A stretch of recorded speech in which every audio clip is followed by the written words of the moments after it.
Yasaite Buhabulwa aswalidde mu maaso g'abagenyi Beyeyitidde mu samiti ya NAM era ng'ono akoze ebiswaza bingi ku nsi yaffe kuno. Kwegamba yo Uganda twafuuka kisekererwa, omukulembeze akola by'ayagala, abamwetoolodde bakola bye baagala. Twalabye ejjo emizindaalo egyagulibwa obuwanana bwa ssente munnange nga tegikola. Byonna kulaga mukulembeze bubi. Obukulembeze obubi omukulu Yasaite Buhabulwa bwagenda mu maaso n'okuimplementinga mu ggwanga lino. Bannange ffenna tugenda bulozaako oba oli Uganda oba toli Uganda, kubanga okubeera mu nsi nga tosaana kugamba nti nva mu Uganda nga bagamba eri ensi erina omukulembeze dictator omukadde akola by'ayagala agiswaza buli kaseera. Bannange kinyiiza nnyo, kimalamu amaanyi.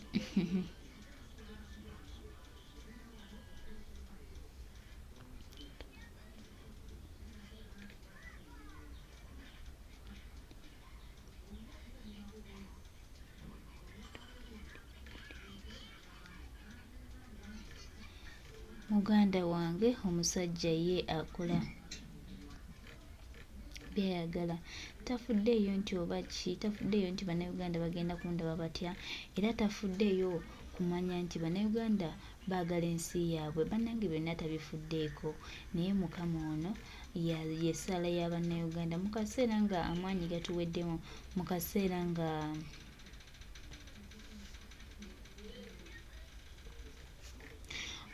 kaseera nga munnayuganda abuliddwako gy'addukira, mu kaseera nga munnayuganda akooye okuswazibwa, mu kaseera nga munnayuganda afuuse ekisekererwa. Bannange tulina kwekwata Katonda kubanga yo n'omusajja yatugiranga kizibu, ate ekizibu ekitagenda kukoma leero oba ekitagenda kikoma nkya. Naye bwe tunaayimukiramu ne tukozesa eddoboozi limu ne tugamba nno nedda, ekimala kimala, omukulu ajja tuviira era omukulu ajja kgenda. Ffe tumanyi nti byonna Museveni byakola abikola tulemesa, abikola tumalamu maanyi, abikola tujjako kitiibwa kyaffe. Naffe tulina obumalirivu nti one day one time bino byonna bijja kufuuka lufumo mu ggwanga lyaffe singa tunaba nga tukwatidde wamu, era singa tunaba nga tukozesezza buli kimu ekisoboka okulaba okutuuka we tulina okutuuka. Bannange bannayuganda tuyimukiremu, tube n'eddoboozi limu, tereza eggwanga, tweggyeko omusajja ayitiridde otuswaza, omusajja ayitiridde otumalako emirembe gyaffe, era omusajja talina kyagenda tukolera okuggyako okutufuula ekisekererwa. Katonza kugamba wayise abakulembeze b'amawanga abasukka mu 120, naye n'ogamba nti n'ogenda bakola ku katemba nti oba baakuguddeko bugwadde tobeetegekedde n'oleeta emizindaalo emifu bwe gityo kwe baba bayogerera, kale kwegamba olaga obukopi, olaga obunangu. Kati bizinesi ki ze mugenda okunegotiatinga nga mugenze mu maaso n'okukola ebintu bino? Bannange Mukama Katonda watuwa obuzibu, Mukama Katonda watukuba omuggo, naye one day one time Mukama olituwulira, oliwulira essaala bannayuganda ze basabye nga bangi, era olibaaniriza, era bannayuganda bali kuddamu n'obagamba nti mwe baana bange saabasuulirira wabula nakola ensobi. Ensobi eyo kiriba kityanga Mukama naffe otuwadde obulamu obuddako ng'otusitudde nga tusobola okugamba ambule tulabe nga tutereeza eggwanga lyaffe era nga otuwa ekyansi oba omukisa omulala. Tuneesiima nnyo ayi Mukama ng'otuwulidde era ng'oyaniriza amaziga gaffe n'essaala zaffe zitukuweereza ennyingi olw'olumbuyege luno olwatujjiranga ekizibu, era lirijja okuba essanyu lyaffe litukubanja ebbanga lyonna, kubanga naffe tukoye okubeera mu kuswala n'okukaaba. Maziga gaffe tugakuteeka mu maaso go ogaanirize. Njagala okwebaza bannayuganda oba ab'e Sweden, guys, continue doing what you're doing. Omulimu mugukole, babuladi tujja kuwangula. Ze mbabuulira, olaba abasajja bano abagambanga nti diaspora terina makulu, olwaliro bakutte ssente bazinvestinze mu diaspora. Segera olaba bakwata ssente ne bazinvestinga mu diaspora. Bane njagala kwebaza bannayuganda, naddala abawangaalira e Bulaaya, nammwe abali ku ground abagezaako kye mukola mwebale. Kitegeera naye bannayuganda abali ku social media, abali mu diaspora, abali ku mikutu egy'enjawulo, abakyatambuza enjiri, nayiseeko ku TikTok bannange, baana mmwe mwebale. Mwayize kati, omanyi kati luli nali ntawaana, ng'abamanyi Twitter batono, abamanyi okutuula mu gundi batono, abaana balina engeri gye badizayinize. Tugenda mbutuufu tulina okulaga abagenyi abali mu kujja nti mbutuufu eno naamu, simanyi naamu.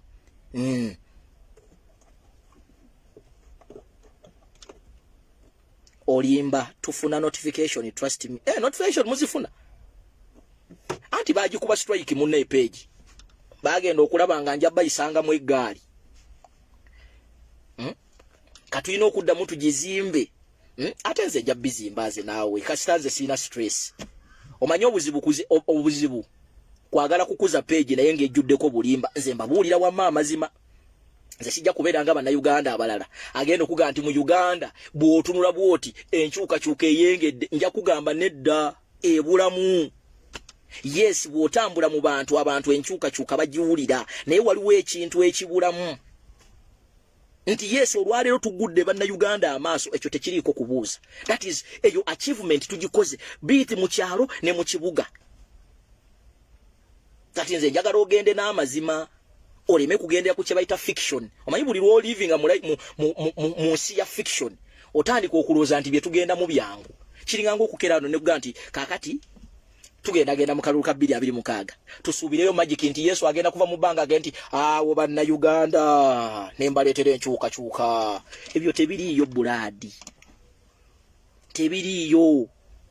Era olita kulimba nti we are going to move in the flowers of roses. Busimanyi tugenda tukuba akalulu mbunga kanji nyonyonyonyonyonyo mbuka overwhelming omukulu Museveni asuulewo ente baddukaga nziruse. Ekyo balimba. Ne bwe kanaaba kanji nga kayiikanga mu bwisi gwa njuki nga tetuwuliddeyo nti kaakati ab'emasaka bagambye ekimala. Ab'embaale bagambye ekimala. Amukono bagambye kimala. Uganda yonna egambye ekimala. Ajja kwerangirira n'olunaku lumu ajja kutuula ku TV nga mukambwe ennyaga nti bannayuganda bannonze. Period. Ekyo tebakulimba. Tebawo mulyaza kulimba. Tebawo poti, tebawo mayusu kulimba. Tebawo simanyani. Kyemba buulira ge mazima 100.1%. Kati goli waddemba okubeyaringa nakyo. Aba weebuzaabuza n'oyagala bakikugambe mu kwekweka. Nze siri mwoyo laavu, siri mwoyo katemba. Ekisooka siri munnabyabufuzi. Siri munnabyabufuzi agenda kuŋŋamba simanyi lwaki ekyo kyogedde. Gwatangulira data. Atandiisa. Toyina ky'oŋŋamba. Nja kwogera amazima. Mwege muti okwogera mbu simanyi bwe naayogera ne bannyima data, simanyi bwe naayogera. Kyemugamba mwe munkuzizza. Oba nkulidde ku data wammwe. Nja bagamba amazima ogenda obeyaringe nago ofune solution nga ggwe. Nze nabagamba guno omwaka si gwa kulivinga mu fiction. Mwaka gwa kubuulira bantu reality nti you know what? We have a problem. This problem, this is how we are supposed to solve it. Not kugamba bantu nti tulina essuubi erijja nga teririiyo. Essuubi lijja when we also do something. Ti olwaleero okuga nti Museveni tumuggyako, yes, tugenda muggyako. Naye gwe otaddemu effort ki? Oba naawe olinza ab'e Kampala kye banaakola. Ab'e Kampala bakoze, gwe ab'ewammwe bakoze eki? You cannot walk alone. Ekirala okubeera ne bandi wagoni y'abawagizi. Naye nga bwe tugamba nti time to put something nga tolina wobalaba. What do you mean? What do you gain? That's why bino ebisajja bitukwatako okutukuba emiggo bimanyi bigenda tukuba emiggo. Omanyi omusajja okukuba omuggo nga yeewaana n'okwewaana. Akugamba temuyina kye mugenda kukola. Atiru nga tukyusiza olulimi. Tukyusiza akatambi. Nabo ne batandika okuga nti society endowooza gye tulimu tetugenda gitegeera. That is the only way. Omanyi nze siri wakubadimbalimba wano okubasiiga akazigo. Mbu Yesu ajja kujja ave mu bbanga agamba nti olwo Museveni n'akoowa n'aga nti mbawadde entebe. Ate mmwe abasaba kati kambabuulire, mmwe abasaba simanyi omusajja tumuleke, musimanyi akaddiye nnyo, mutumulekere entebe ajja kugenda. Buladi kankubuulire. Olaba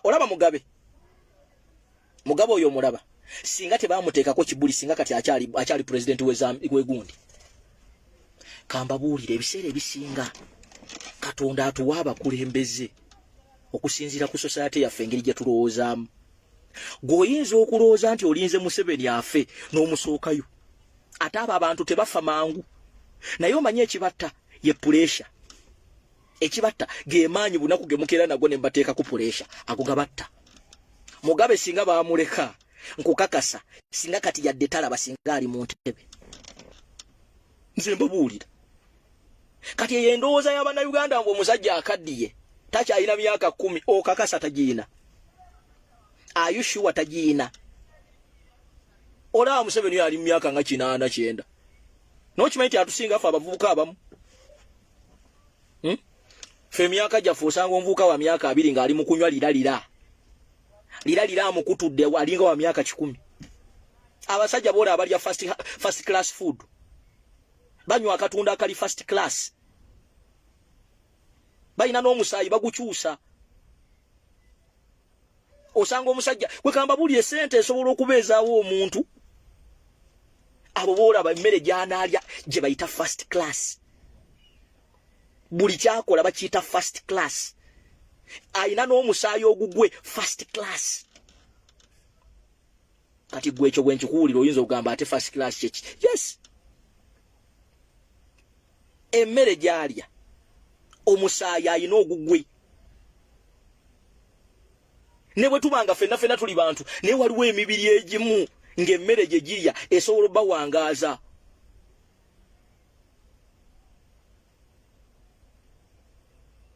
Kati buli lwobeera ne mentality eyo ng'omusajja tumuweemu ebbanga akaddiye bulaadi ojja kufa omulekewo. Eyo mentality muyina okujejjamu. Tuyina kulwana. Buli lunaku ku pressure leero beekalakasiza eno leero beekalakasiza eno leero beekalakasiza eno bataddewo kino. That is ebyo bye bibakutula. Tibwatuula ekisa n'atandika okulowooza kino n'alowooza kino ogenda okulaba ng'akutuse ng'agenze ku drip awo nga mumugobye. And that is the hard talk I have to tell you. Gwe wenna bw'owuliranga omukulembeze ng'akugamba mbu omusajja akaddiye ajja genda ojja kumulekawo wano. Ate ffe ebitutte ennaku zino mubimanyi. Ffe ebitutta bingi. Ojja kunywa liralira akusale.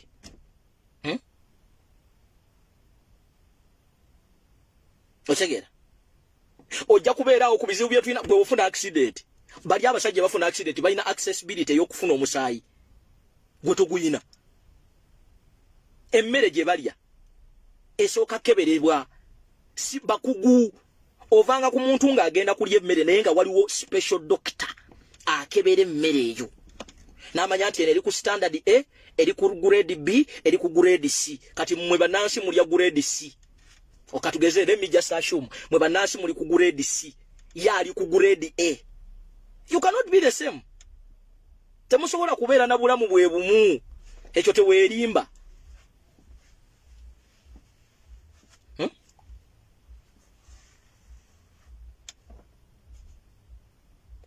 Waliwo agambye nti I'm not going to attack you but you must be paid by NRM to talk this. Laba omusiru. Gwayogera nti I'm paid by NRM. Gwani Karugaba Ibrahim. Bwe ntunula ku picture yo toyina wali otadde kintu change. Tumalira budde. Go genda. Ensonga zenjogera ko njogera Bannayuganda abaakuwa Museveni. President era naye abagambye tugenda kwesa article eyokusatu. People power. Kina bagamba. Unless there is people power. Eyo yokka yetwala akasajja. To face reality tumanye nti kakati buladi tuli kulwaffe. Nze nabagamba unless there is an uprising, there is a coup. There is maybe economic fall. Oba natural death. Ate natural death ebiseera ebisinga. Ejjanga mutaddewo pressure. Who is this one calling me? Muninde mukatono. Kitegeera. Ekiriziganya naawe. Tekitegeeza ate naawe onteekeko amaanyi. We are all fighting the same enemy. Ngo nga nti omanyi leero wano okozeemu ensobi. next time kyusamu kitegeera kwanga tukize tugane we are the same people teri balada bogenda kuleeta bannayuganda bati okujjayo face zaabwe baagala nnyo okulwanira musudyeri angu nkwateko ongaye nti munnange leero wano wakozeemu bubi ne kati olwaliro mbadde nzuukuse ndabye wano waliwo olutalo simanyi aviator ate simanyi ndabalumbuye kwatiri solvo aviator yayogedde kirumbu yayogedde ki buli omu ayinza okuba nga yategedde mutegeere yiye naye nga tukize tugaana okujjako ng'oli mugwagwa mukimanyi bulungi nti ekisaawe kyaffe ekya Uganda si kyaffe newankubadde batukakasa nti kyaffe era nga birine ku Google so tetwetaaga kusika muguwa oli najja n'alaga munne nga bw'atategeera oli najja oba okyali awo waliwo n'omuvubuka ono is by the way is a good guy waliwo gayi bamuyita simanyi uptop boss naye kimuntamyako oyo gayi buli lwajja okwogera ayagala nnyo okukakkanya banne okubalowoozesa nti banne tebategeera ayina ebibuuzibu ayina engeri gy'akakkanya banne n'olowooza nti oba Uganda etambulira ku ye mulekerawo okukakkanya bannammwe kubanga nange kyenkola nina kyengattako nga naawe kyokola ate nze kyemmaze okulaba buli otuweerawo n'ensonga egatta bannayuganda nga yakulwanira wamu ate abagayi abasinga tebabeerawo ate nga balina platforms ennene segeera nne muddaawo ne musika omuguwaawo bannange ffenna tuli nseenene omusajja ati the end of the day agenda kutusiika atuliye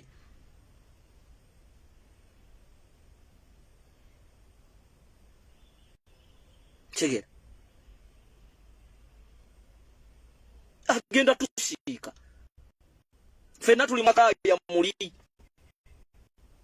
asinga okwogera ennyo n'atayogera nnyo ffenna batusiika why don't we pick out kiki ekikuba omusajja nti olwaliro ffenna tugatuze ku naamu njagala mwakola live gamba nti mkutu yabwe akatonda atuyambi nti ogwo omukutu gwa naamu guli buli ku social media yonna Facebook kwegulibwa batoli mulungi ku Twitter osobola ogusanga ku Facebook osobola ogusanga ku gugundi ku Instagram waki tetupushinga message eyo let us have that one common voice kubanga bujingo badde batwalidde obudde now why don't we push that goza we toscoringa tetubeera happy because if tunyigirizibwa at the end of the day abasajja tubawadde liwe yes bali ku ground bayina se but tusobola okulaga ensi nga tukozesa amasimu gaffe why don't we engage in such topics zituyambako nawe oteyo idea tugaye nti kaka tutudde tutya nti idea eno gwogirese nze njituddemu nga tejjako tugezeeko betuti kubanga ffenna we are learning on job tewali muntu wano tewali muntu gwe basasula nze nuputempangako yadde 10 ate nawe manyite kuwanko yadde 10 naye naffe tulowooza nti munnange kubanga we are learning on job ate ensonga lwaki you have been successful kubanga ffe Museveni yafeeri okugaginga kubanga tatusobola ngoli jansoka akuba ye wakusabula ono atereze ensonga nga ajja ono woluzungu nga tuyambako kubanga oyagala toyagala kubanga tuli mukwano bafira nga oyagala but that guy can explain mu luzungu fa abamu abatasoma mu luzungu nako message jaje tusa credit him it's a plus Fred kumbuyoyizo kwato mwa but trust me omuntu atuuza abantu 10,000 buladi ngeza no TV ne radio muwagna mutu dien tasobola kugera kubikuta ku Uganda nga ayogera ku Fred Rubuye buladi you need to respect him trust me oyinza okuba omwagala but buladi twachenjinga politics wa Uganda nti ne TV radio zonna tezikyayina content tezikyayina mawulire determining bayina kulinda TikTok yagambye eki Facebook yagambye eki edda sebo fetwa sebo kwogerako ku radio edda ku TV bwe tubanga tuforcinze government ya Museveni ne media ze Uganda okubanga kati esobola okutuula Salt TV enamba netandika ku discussinga Umaru Kiseka ali South Africa buladi tuyina we tubatadde kubanga mukimanyi bulungi nti TV nga Salt Media oba company nga Salt Media omulimu gwayo gwa kubuzaabuza banna Uganda obutategeera mazima wali omuganda afatu waddeyo ku stars ku bundi ku Masaba media respect osegeera buli muntu mu appreciating mu nkola ye up top boss nze nyizo okuba sikiriziganya naye ne wali olwajja wano n'ayogera ensonga n'atuyamba kaawo osegeera I credit him for that. Buladi wano tetuli mu lutalo nti asinga okufunya ebikonde ya wangula because at the end of the day all we need is everyone's effort. No mwana avayo n'atula mu ka audio baka video nga tayogedde kigambo credit them. Bana Uganda baba sebo kugamba nti leero asobola okukwata account ye n'atateekako kifaananyi kye. Bane wali watu waddeyo John webale nnyo okutuwa ku stars. Buladi abantu ka account zaabwe bazi treasuringa omuntu ne tutuka ku level nti account yo toteekako na mwana wo nayo teekako bintu bya struggle you credit them mbalaba nyonga muvuma abantu nadala mu abako abakimakings abalina fegundi ennene eshege nora bolinga gabikadama Buladi bakadama abo bola be bantu abakyasinza okutambuza struggle bakadama be ba makings buli big TikTok ali one okutuuka government olwalero ebalaba neba wa sente kubanga bwogenda mu Europe bantu batono nnyo ababeera ku TikTok. Most of you people have got your fame because of these so-called kadamas. They built you. Ne babategeeza yakwata akagundiko n'akatambuza government nekulengera nti gyoli. Nino oshangolinga abavuma. Beba batunze. Abantu abakozesa TikTok oba Facebook mu Europe batono. Most of you have gained your fame, your everything through Middle East. Ababakyala abo n'abasajja. And that's the reality. Uganda bantu batono nnyo asobola okubeera ku live n'agimalako eddakiika 3. Kuba nedda tadduka. Obudde bantu bakola mmere ya leero. Buli muntu mu crediting mugundi ye. Toyagala lumbuye but trust me. Lumbuye ayina kyagattako gwagamba mbutagattako. Aina aputopu agattako Umaru Kiseka agattako buli gwola bagattako gwe just ina bias.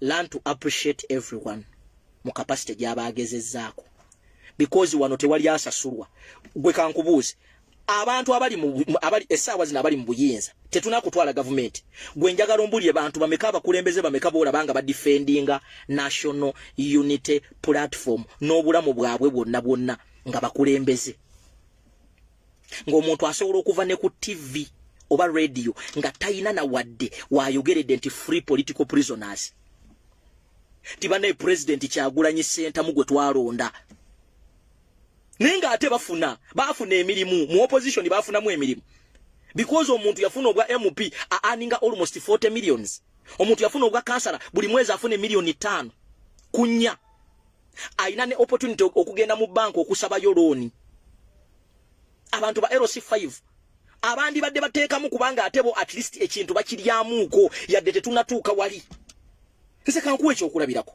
esaazo tulina campaign ya NAM eyokulaba nga tulabisa mbuulirayo bakulembeze bameka boolabye nga bakusupportinga ekintu ekyo beekwese balina amasimu balina smartphone babiraba kyokka eddoboozi lyabwe liba lyongerako nnyo. They are not there. It is us abagula buddata bwaffe ne butuggwako ne tukaabira wano ate nno nga ffe tunyigirizibwa. Ekyo nno kyensiba mbagamba nti unless we understand nti tuli ku lwaffe ebiseera ebisinga bwe tukola ebintu bino biruma abakulembeze abamu kubanga balaba nti mulinnya mu mugaati gwabwe.